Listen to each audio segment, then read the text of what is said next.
नमस्कार दोस्तों, 10th class के विज्ञान विषय में आपका फिर से स्वागत है। हम लेसन नंबर 3 की बात कर रहे थे, आनुवांशिकी। आनुवांशिकी में किन के शब्दों का उपयोग किया जाता है, उन शब्दों की हम आज चर्चा करने वाले हैं। तो पहले उसके परिचय के बारे में बात करते हैं। इसमें जो परिचय यहाँ पर दे रखा है कि मेंडल के वंशागति के नियमों को समझने के लिए कुछ तकनीकी शब्दों को समझना जरूरी है, और ये शब्द किस प्रकार से हैं हम इसके बारे में चर्चा करते हैं। जैसे यहाँ पर एक शब्द दिया इसमें है जीन। तो जीन एक प्रकार से क्या है, वह आनुवांशिक लक्षणों को एक पीढ़ी से दूसरी पीढ़ी में ले जाने का जो कार्य है वो किसका होता है, जीन होते हैं। वह कार्य जो किसी एक लक्षण को नियंत्रित करता है उसे जीन कहते हैं। मेंडल द्वारा उपयोग में लिए गए कारक शब्द को जॉनसन ने जीन नाम दिया गया। तो गुणसूत्र दे रखे हैं, और इन गुणसूत्र में यहाँ पर क्या पाए जाते हैं, जीन प्रेजेंट होते हैं जो लक्षणों को एक पीढ़ी से दूसरी पीढ़ी में ले जाने का कार्य करती है।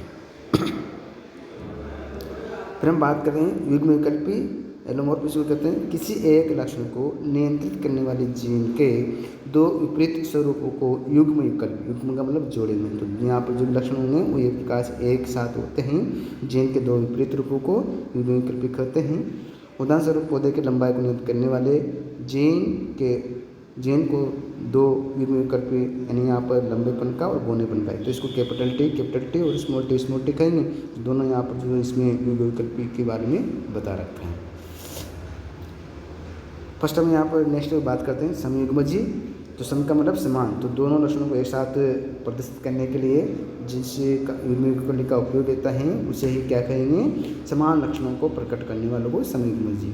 जब किसी लक्षण को नियंत्रित करने वाले जीन के दोनों युग्म विकल्पी समान हो तो उसे समयुग्मजी कहते हैं। इसे शुद्ध लंबा पौधा यहाँ पर है तो कैपिटल टी, और शुद्ध बोना है तब भी इसमें यहाँ पर क्या रहेगा, स्मॉल टी। तो समयुग्मजी चाहे कैपिटल में हो चाहे वो विषम में हो, दोनों ही समान रहते हैं तो वो समयुग्मजी कहलाएंगे। उसी प्रकार समयुग्मजी जब यहाँ पर जो लक्षण उसमें वो होते हैं तो दोनों ही अलग अलग प्रकार के होंगे, यानी असमान प्रकार के इसमें उपस्थित होते हैं। जब किसी लक्षण को नियंत्रित करने वाले दोनों युग्म विकल्पी असमान हो तो उसे विषम युग्मजी संतति कहते हैं। विषम युग्मजी यहाँ पर लंबा कैपिटल टी और कैपिटल इसमें जो रखा है वो इसमें लंबेपन का और बौनेपन का रूप यहाँ पर होता है। लक्षण प्रारूप दे चुका है, फिनोटाइप और जीनोटाइप जिसको हम समझते हैं। फिनोटाइप के रूप में यहाँ पर जो है किसी सजीव की बाह्य प्रतीति को लक्षण प्रारूप करते हैं। लंबे पौधे समयुग्मजी और विषम युग्मजी जो यहाँ पर हैं कैपिटल टी स्मॉल टी के। एक संख्या संक्रमण या लक्षण प्रारूप 3:1 होता है जब इसका हम चेकर बोर्ड को देखते हैं। और द्विसंख्या संक्रमण के लक्षण प्रारूप यहाँ पर 9:3:1 में उपस्थित होता है। जीन प्रारूप में जो बाहर से दिखाई देते हैं केवल उसकी जीन की संरचना को देखकर हम उसको बता सकते हैं। किसी सजीव की आनुवांशिकीय संरचना को जीनोटाइप या जीन प्रारूप कहते हैं। एक संकरण मोनोहाइब्रिड और डाइहाइब्रिड। तो मोनोहाइब्रिड में इसका जो जीन अनुपात होगा वो 1:2:1 होता है। द्विसंकर संक्रमण का जीन जो प्रारूप होता है वह इसको हम एक साथ 12:24:12:1 नाम देते हैं, लेकिन 1:2:2:1:1:2:1:1 के माध्यम से इसको प्रदर्शित करते हैं। प्रभावी लक्षण जो केवल अपने लक्षणों को प्रभावित करते हैं, यानी अपने लक्षण को प्रकट करते हैं, उसे प्रभावी लक्षण के नाम से जाना जाता है। जैसे यहाँ पर हम बात करेंगे वह लक्षण जो अपने आप को प्रथम पीढ़ी में अभिव्यक्त कर पाता है प्रभावी लक्षण कहलाता है। मटर के पौधों का लंबापन, लाल पुष्प आदि प्रभावी लक्षण इसके दर्शा रखते हैं। इसे कैपिटल टी तो जो प्रभावी गुण होंगे उसको हमेशा कैपिटल में प्रदर्शित करते हैं। जैसे यहाँ पर कैपिटल टी लंबापन का है, कैपिटल आर यहाँ पर जो है लाल पुष्प का है, और कैपिटल वाई यहाँ पर गोल बीज का यहाँ पर जो है डोमिनेंट कैरेक्टर्स के बारे में बता रखा है। ठीक उसी प्रकार से हम चर्चा करेंगे अप्रभावी लक्षण की। तो वह लक्षण जो प्रथम पीढ़ी में स्वयं को क्या नहीं करते, अभिव्यक्त नहीं कर पाते हैं, अप्रभावी लक्षण कहलाते हैं। मटर के पौधे का बोनापन और सफ़ेद पुष्प अप्रभावी लक्षण होता है इसका। तो जो अप्रभावी लक्षण होते हैं उनको हमेशा स्मॉल लेटर में लिखा जाता है, जैसे स्मॉल टी बोनेपन का, स्मॉल आर सफ़ेद पुष्प इसमें ही, और स्मॉल वाई झुर्रीदार। तो प्रभावी लक्षणों को तो कैपिटल में रिप्रेजेंट करते हैं और अप्रभावी लक्षणों को यहाँ पर जो इसमें स्मॉल लेटर में प्रदर्शित करते हैं। ठीक उसी प्रकार से मोनोहाइब्रिड जो संकरण इसमें दे रखा है इसके बारे में चर्चा करते हैं। एक संघ का संकरण इसमें दे रखा है, वह संकरण इसमें एक समय में एक लक्षण की वंशागति का अध्ययन किया जाता है, उसे ही क्या कहते हैं, मोनोहाइब्रिड क्रॉस या एक संघ का संकरण कहते हैं। मेंडल इस संकरण को समझाने के लिए मटर के शुद्ध लंबे व शुद्ध बोने पौधे के मध्य इसने क्रॉस कराया। तो यहाँ पर जो है एक संकरण में निरूपित किया। जैसे लंबापन का जो गुण है कैपिटल टी और बोनेपन का जो लक्षण है उसको स्मॉल टी में प्रदर्शित किया है।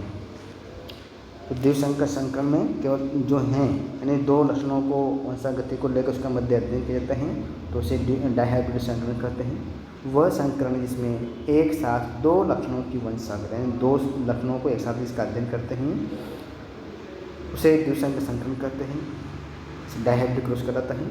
मेंडल ने इस संकरण को समझाने के लिए मटर के शुद्ध लंबे व लाल पुष्प वाले पौधों के मध्य क्रॉस करवाया। संकर शुद्ध बोने व सफ़ेद पुष्प अप्रभावी कारक वाले पौधों से संकलन करवाया जाता है। दो यहाँ पर दो लक्षण इसमें दे रखे, कैपिटल टी, कैपिटल आर। तो एक लंबेपन का है और दूसरा इसमें मतलब पुष्प का कलर दे रखा है लाल रंग का। ठीक उसी प्रकार से दो इसमें लक्षण दे रखे हैं अप्रभावी प्रकार के, जो बोने पौधे भी और सफ़ेद पुष्प में प्रदर्शित कर रखे हैं। तो जो इसमें बोने पौधे हैं और सफ़ेद पुष्प इसमें स्मॉल लेटर में लिखा जाता है जो अप्रभावी लक्षण को प्रदर्शित करता है। फिर हम यहाँ पर बात करेंगे टेस्ट क्रॉस की। टेस्ट क्रॉस जब इसमें हम देखते हैं वो संकरण इसमें F1PD यानी जो इसमें F1PD प्राप्त करते हैं, तो F1PD के अंतर्गत इसमें जो यहाँ पर संकलन किया जाता है F1PD प्राप्त होते हैं। F1PD में इसमें इस कैपिटल टी स्मॉल टी प्राप्त होता है और कैपिटल टी स्मॉल टी जब इसमें प्राप्त होता है तो उसको यहाँ पर समयुग्मजी यानी अप्रभावी लक्षण वाले के साथ जनक के साथ क्रॉस कर देता है, तो इसे क्या कहते हैं, प्रेक्षण संकरण कहलाता है। वह संकरण इसमें F1PD में प्राप्त संतति का संकरण अप्रभावी लक्षण वाले जनक के साथ किया जाता है तो प्रेक्षण संकरण कहलाता है। कैपिटल टी स्मॉल टी समयुग्मजी लंबा, स्मॉल टी समयुग्मजी बोना पौधा। व्युत्क्रम संकरण रेसिप्रोकल क्रॉस, वह संकरण इसमें ये पादप कैपिटल टी वो कैपिटल टी को नर वो बी पादप इसमें मादा को स्मॉल टी के माध्यम से प्रदर्शित किया जनक के रूप में प्रयुक्त करते हैं, तथा दूसरे संकरण में ये पादप उसको कैपिटल टी खा गया तो यहाँ पर कैपिटल टी नरता यहाँ पर क्या हो गया मादा ने इसको व्युत्क्रम यानी उल्टे रूप में बी पहले मादा तो यहाँ पर क्या हो गया नर के रूप में प्रयुक्त किया जाता है, तो इसे ही संकरण कहते हैं, व्युत्क्रम संकरण कहा जाता है। तो कैपिटल टी नर, दूसरे में यहाँ पर जो है इसमें स्मॉल टी मादा दे रखी है, यहाँ पर जो नरी हैं और यहाँ पर मादा बताएं, तो इसमें ही संकरण जो प्राप्त होते हैं इसे क्या कहते हैं, व्युत्क्रम संकरण कहते हैं। आगे में इसमें दे रखा है कैपिटल टी स्मॉल टी इसमें दे रखा है, तो यहाँ पर इसमें जनक संतति से F1PD प्राप्त होगी। F1PD को कैपिटल टी स्मॉल टी कहते हैं, तो कैपिटल टी स्मॉल टी तो और स्मॉल टी, तो यहाँ पर जो है 100% में क्या होगा उसमें संतति प्राप्त होती है। इसमें यहाँ पर इसमें प्राप्त होगी F2PD में देखते हैं इसका जो जीनोटाइप फिनोटाइप प्राप्त होता है, तो इसका जो फिनोटाइप 3:1 होगा और जीनोटाइप क्या होगा 1:2:1 प्राप्त होता है एक संकर संकरण में। तो इस प्रकार से यहाँ पर देखा गया है कि किसमें जो यहाँ पर है F1PD capital T small T का संकरण अप्रजनक से करवाया जाता है, तो उसे ही क्या कहेंगे यहाँ पर अभी हमने चर्चा करी है, उसे ही प्रकार के यहाँ पर प्रदर्शित करता है।